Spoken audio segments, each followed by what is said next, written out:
lanjut ke pertanyaan kelima. Bagaimana nih dok cara pengobatan yang tepat untuk luka diabetik di era COVID-19 ini? Mengingat resiko penularan dari COVID-19 itu begitu tinggi nih kalau misalnya kita ke rumah sakit. Gitu. Ya, ini pertanyaan yang sangat penting yang harus kita jawab ya. Tentu COVID ini sangat berisiko ya. Kan sampai saat ini semenjak ditemukannya di Wuhan Desember 2019 sampai sekarang sudah bulan September 2020, trennya kan belum turun, artinya pandemi itu masih ada.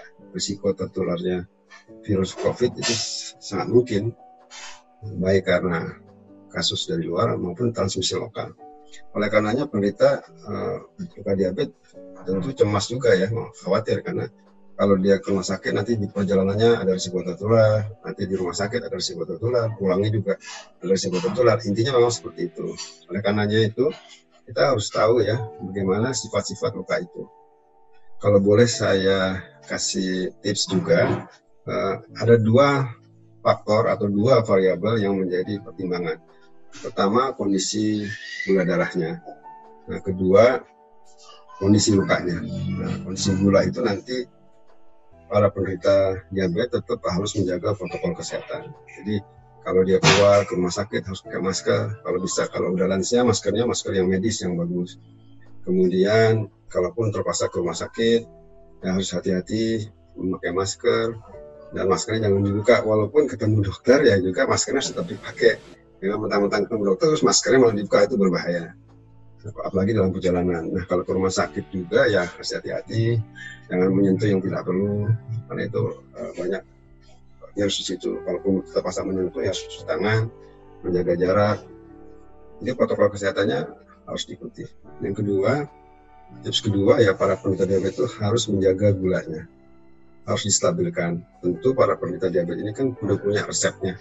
Jadi pesan saya jangan mengobati diri sendiri, tanya kepada dokter ahli penyakit dalam, penyakit manis, apa yang tepat untuk saya itu, untuk pasien itu.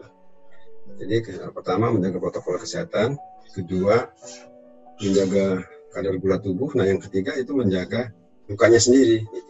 Ada 4 kemungkinannya. Yang pertama lukanya itu kering, lukanya kering, tidak ada infeksi maksud saya, dan pasiennya tidak infeksi, sehat.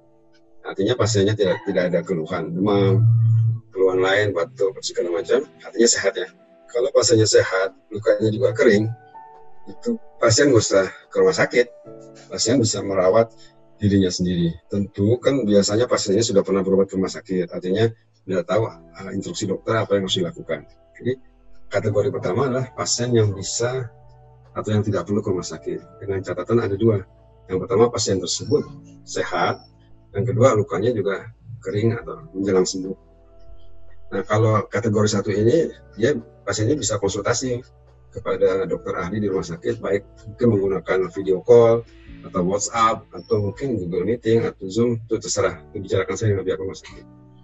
Nah, kategori kedua ini, kalau lukanya kering, tidak infeksi, tapi pasiennya demam.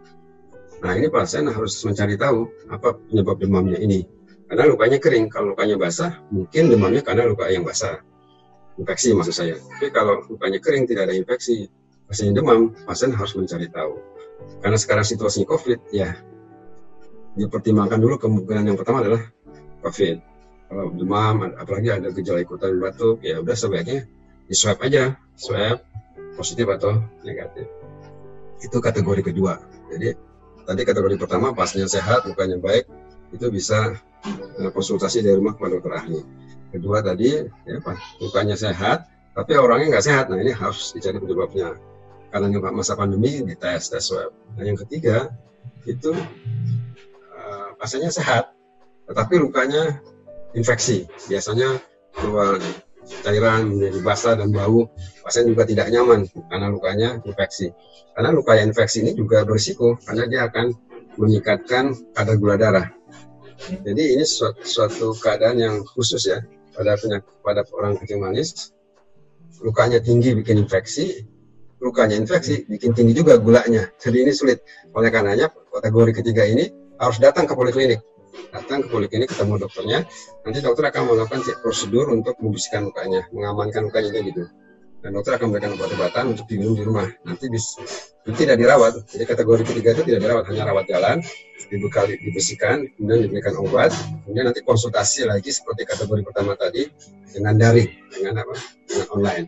Nah, kategori keempat ini yang agak berat, yaitu lukanya udah basah, produksi, berbau, kemudian pasiennya demam. Nah, ini ya terpaksa harus dirawat. Kenapa harus dirawat? Ya karena dokter harus memutuskan apakah perlu tindakan bedah untuk membersihkan lukanya atau tidak.